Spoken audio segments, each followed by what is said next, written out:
All right, we will go to question number 2, and this one's coming in from also anonymous. Some say because my ex-boyfriend and I French kissed, we have to get married. We broke up 2 years ago, and he didn't answer when I asked to talk. I want to be free to marry someone else, but I'm scared to sin against God. Help! How can I know I'm free? You don't have to get married. You don't have to get married. Even if you kissed, even if you had sex, it doesn't mean you have to marry that person. I mean, it doesn't make it good. But there's no like putting things back together, right? You just move forward from where you're at now. So yeah, if someone says, "Oh, you guys French kiss, so you're supposed to get married," I think that this is wrong. And the point is, where in the Bible do we see this command? Where do we see this command?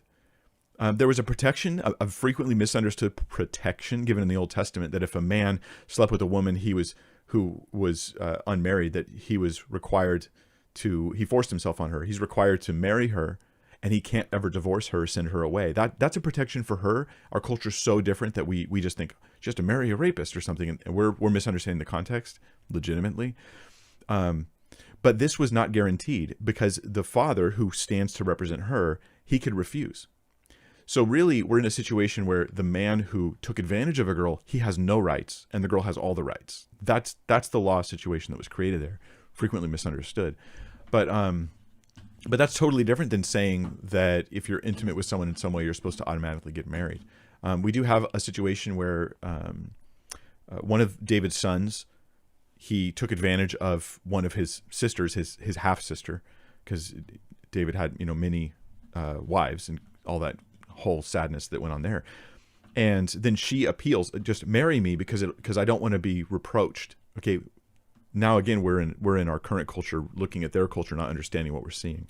She's actually looking for that intentionally. This isn't being forced upon her. So what I'm saying is, the two examples I can think of in Scripture that someone might try to put on you, they just don't apply at all. Okay, there's no statement in Scripture that if you kiss somebody you have to marry them, or if you even have sex that you have to get married.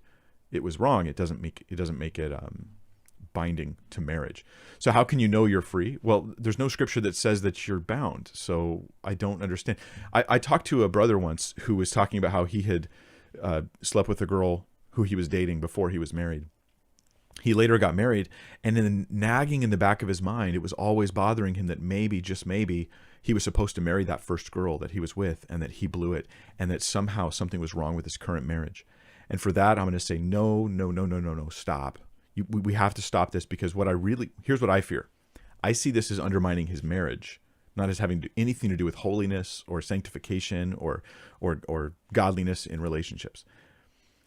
So nowhere in Scripture do we see something about, like, your current marriage is invalid, you have to go back to a previous relationship, or some obligation to get married because of some behavior you did in the past, and then now you're like going on with your life and you feel like you're rubber banding back over to this person.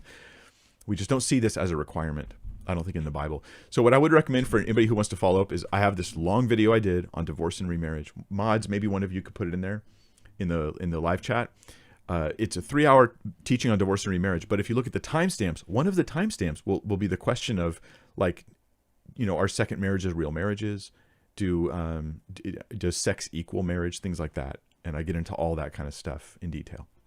So yeah, there's no Scripture to support what people are telling you. There's just their social pressure. So you can graciously set it aside. Maybe they're well-intentioned, but they seem to be wrong.